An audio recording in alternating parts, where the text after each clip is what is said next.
Hi, എല്ലാവർക്കും Mallu serial റിവ്യൂവിലേക്ക് സ്വാഗതം. അപ്പോൾ നമുക്കിന്നും മംഗല്യം തന്തുനാനേന എന്ന സീരിയലിൻ്റെ അടുത്തൊരു ഭാഗം നോക്കി നോക്കാം കേട്ടോ. അപ്പോൾ നമ്മുടെ ഗൗതമിനോട് സാബു സത്യമൊക്കെ തുറന്നു പറയുന്ന ഒരു ഭാഗമാണ് കേട്ടോ. നല്ല ഉദ്ദേശത്തിലോ എന്തായാലും സത്യമൊക്കെ തുറന്നു പറഞ്ഞിട്ടുണ്ട് കേട്ടോ. അപ്പോൾ ഒരു ദിവസം ഈ സാബുവിൻ്റെ ഒരു എതിരാളി ഉണ്ടല്ലോ ഓൾറെഡി, അയാളും തമ്മിൽ വഴക്കാൻ ഇടുന്ന സമയത്ത് നമ്മുടെ ഗൗതം സാബുവിനെ ചെന്ന് രക്ഷിച്ചിട്ടുണ്ട്. അപ്പോൾ സാബു ആ ഒരു നന്ദി മനസ്സിൽ വെച്ചിട്ടുണ്ട് കേട്ടോ. അപ്പോൾ ഒരു ദിവസം എല്ലാവരും ഇങ്ങനെ പണിയെടുക്കുന്ന സമയത്ത് ഗൗതമനെ പണിയെടുക്കുന്നത് ഗൗതമനെ നോക്കി ദേഷ്യത്തോടു കൂടി നിൽക്കാനായിട്ട് ദൂരെ സാബു. അപ്പോൾ ഗൗതം ഇങ്ങനെ നോക്കുന്നുണ്ട്. അപ്പോൾ വേഗം ഗൗതമിൻ്റെ അടുത്തേക്ക് വന്നിട്ട് കയ്യിലെന്തൊരു മൺവെട്ടി എന്തോ ഉണ്ട്, അതവിടെ വേഗം ഇട്ടിട്ട് പെട്ടെന്ന് ഗൗതമിൻ്റെ കൈ കയറി ഇങ്ങനെ പിടിച്ചു കിട്ടും. എന്നിട്ട് പറയുന്നുണ്ട്, സാർ എന്നോട് ക്ഷമിക്കണം, സാറിൻ്റെ കാല് പിടിക്കാൻ പോലെ അർഹതയില്ലാത്തതാണ് ഞാൻ. സാറിനെ കൊല്ലാൻ വന്നിട്ട് ഇത്രയ്ക്ക് സാറിനെ ഉപദ്രവിച്ചിട്ടും സാറ് അന്ന് എന്നെ രക്ഷിച്ചു എന്ന് പറയുന്നുണ്ട് കേട്ടോ. അപ്പോൾ ഗൗതം പറയുന്നുണ്ട്, അതിപ്പോൾ നീയല്ല, നിൻ്റെ സ്ഥാനത്ത് ആരായാലും ഞാൻ അങ്ങനെ തന്നെ ചെയ്യുള്ളൂ എന്ന് പറയുന്നുണ്ട് കേട്ടോ. എന്തായാലും നിൻ്റെ തെറ്റ് നിനക്ക് മനസ്സിലായല്ലോ, അത് വിടുമെന്ന് പറയുന്നുണ്ട് കേട്ടോ. അപ്പോൾ സാബു ഭയങ്കര ഇതിൽ പറയുന്നുണ്ട്, എന്തായാലും എൻ്റെ തെറ്റ് എനിക്ക് മനസ്സിലായി. ഗൗതമിനെ സാറിനെ കൊല്ലാൻ വേണ്ടിയിട്ട് ഇങ്ങോട്ട് എന്നെ അയച്ചത് CKC തന്നെയാണ്. CKCയുടെ അടുത്ത് നിന്ന് പൈസ മേടിച്ചിട്ട് തന്നെയാണ് ഞാൻ സാറിനെ കൊല്ലാനായിട്ട് ഇങ്ങോട്ട് വന്നത്. അങ്ങനെ കൊല്ലാൻ വന്ന എന്നെ നിങ്ങൾ രക്ഷിച്ച് നല്ലൊരു മനുഷ്യനാക്കി. ഇനി ഞാൻ സാറിനെ പോലുള്ള നല്ല മനുഷ്യന്മാരുടെ കൂടെ ചേർന്നിരിക്കാനാണ് ഞാൻ ആഗ്രഹിക്കുന്നത്.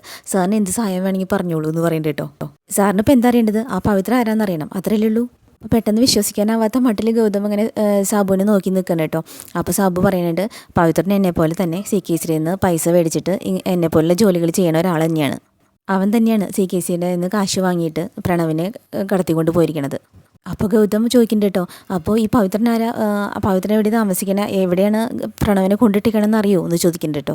എവിടെ കൊണ്ടുപോയിരിക്കണമെന്ന് എനിക്കറിയില്ല, പക്ഷേ അവൻ തന്നെയാണ് ഇതിൻ്റെ പിന്നിൽ, അവനാണ് ഇത് ചെയ്തിരിക്കണതെന്ന് മാത്രമേ എനിക്കറിയുള്ളൂ എന്ന് പറയും കേട്ടോ.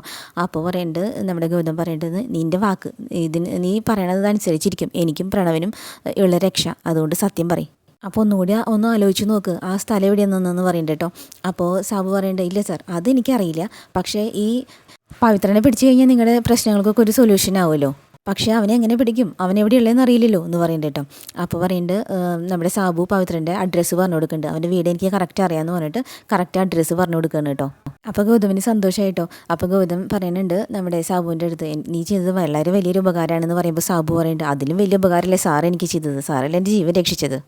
അങ്ങനെ എന്തുദ്ദേശത്തിലായാലും നമ്മുടെ സാബു കറക്റ്റായിട്ട് കാര്യം പറഞ്ഞു കൊടുത്തിട്ടുണ്ട് കേട്ടോ.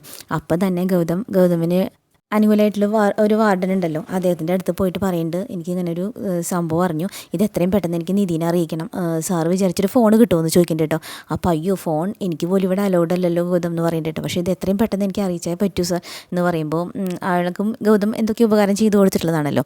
അപ്പോൾ ഗൗതമിൻ്റെ അടുത്ത് പറയുന്നുണ്ട്, എന്തായാലും സാർ എനിക്ക് തന്ന ഉപകാരം വെച്ചിട്ട് നോക്കുമ്പോൾ ഞാൻ ഇത്തിരി റിസ്ക് എടുക്കാം, സാറോട് വെയിറ്റ് ചെയ്യേ, അങ്ങോട്ട് ഒരു ഇത് കാണിച്ചു കൊടുക്കും കേട്ടോ, അവിടെ മാറി നിന്നോളൂ, ഞാൻ എങ്ങനെയും ഫോൺ എടുത്തിട്ട് വരാമെന്ന് പറഞ്ഞിട്ട് അദ്ദേഹം പോയിട്ട് ഫോൺ എടുത്തിട്ട് ആരും കാണാതെ ഗൗതമിൻ്റെ അടുത്ത് കൊടുക്കുന്നുണ്ട് കേട്ടോ. അങ്ങനെ ഗൗതം ജയിലിൽ നിന്ന് ഫോൺ വിളിക്കുകയാണ്. അപ്പോൾ നിധി ഇതൊരിക്കലും പ്രതീക്ഷിക്കണില്ലല്ലോ.